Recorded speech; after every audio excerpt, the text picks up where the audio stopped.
Okay, imagine this. You co-own a house with someone you trust. Let's call them Beatrice and Arthur. They have a really simple agreement. If one of them dies, the other one gets the whole house. Simple, right? But what happens when a secret deal, made just days before a sudden death, completely changes the game? Well, that's the wild legal story we're diving into today. This is the exact nightmare Beatrice finds herself in. One minute, she thinks she's about to be the sole owner of her home. The next, she's literally locked out by a total stranger. A stranger who's waiving a lease signed by Arthur. How is this even possible? And what on earth can she do about it? All right, so to figure out how this all went so wrong, we have to start with how it was supposed to go right. And that all begins with the legal agreement Beatrice and Arthur set up from day one. See, Beatrice and Arthur owned the property as joint tenants. Now, there are two main ways to co-own property. If you're tenants in common and one owner dies, their share goes to their family, into their estate.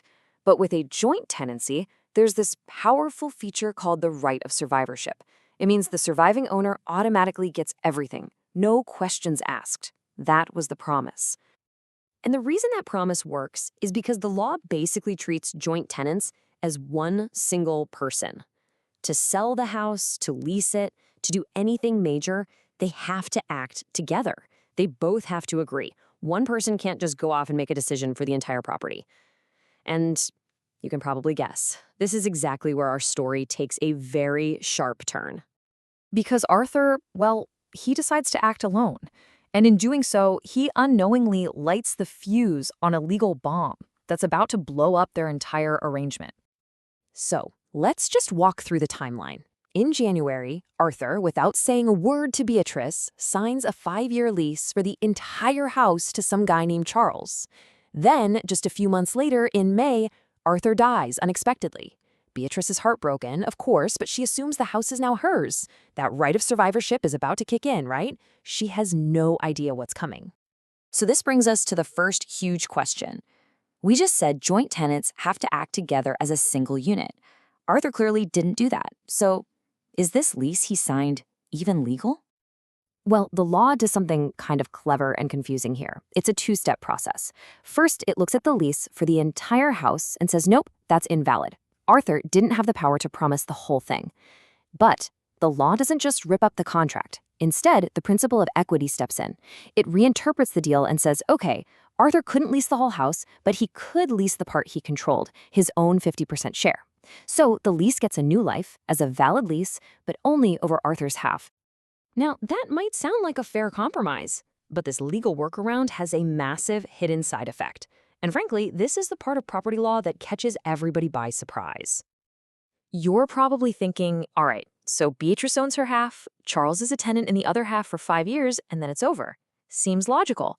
But nope, that is not what happens. That secret lease didn't just bring in a tenant, it fundamentally broke the ownership structure itself.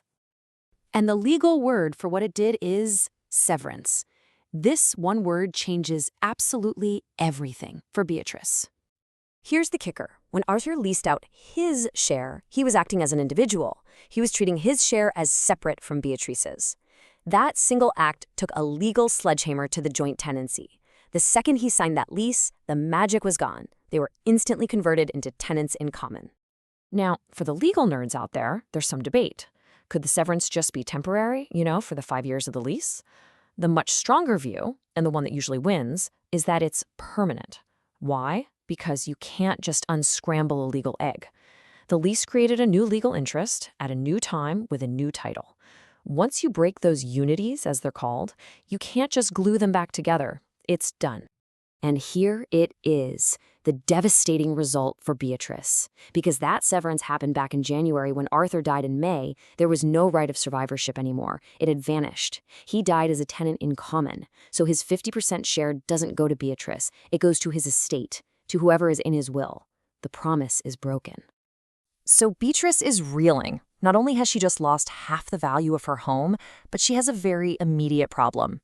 Charles, the tenant, the guy who changed the locks. Her first instinct, I'm sure yours too, is simple. Get this guy out of my house. She never agreed to this. He's a total stranger. Surely she can just evict him, right? And the answer, which is just stunning, is no, she can't. Because Charles has a valid lease over the other 50% share, he legally steps into the shoes of that co-owner. That means he has just as much right to be on the property as Beatrice does. They are co-possessors. You can't evict someone who has a right to be there. Okay, so he has a right to be in the house. But does that give him the right to lock Beatrice out of her own home? This is where Charles made his big mistake. The law has a fantastic word for this: ouster. It means the wrongful exclusion of a co-owner. And yeah, changing the locks and putting up a security gate is the most classic example of ouster you can find. It's a physical act telling the other owner you can't come in, and that's a big no-no. So after all of this secret lease, a broken tenancy, a hostile tenant, where does this leave Beatrice? Let's break down her final position, what she's actually entitled to. Here's the final verdict. Number 1, ownership. Beatrice now owns only 50% of the house, as a tenant in common. The other half belongs to Arthur's estate. Number 2, possession. She cannot kick Charles out, but she absolutely has the right to access and use the entire property. And number 3, compensation. Because Charles illegally locked her out, the ouster, she is entitled to demand 50% of the fair market rent from him for every single day she was excluded. Beatrice's story is just such a wild reminder that even the simplest deals can be packed with hidden rules and tripwires. A single decision by one person completely rewrote her future. It really makes you wonder, right? In our own lives, when we sign something or shake on a deal, do we really have any idea what rules are silently written in the fine print?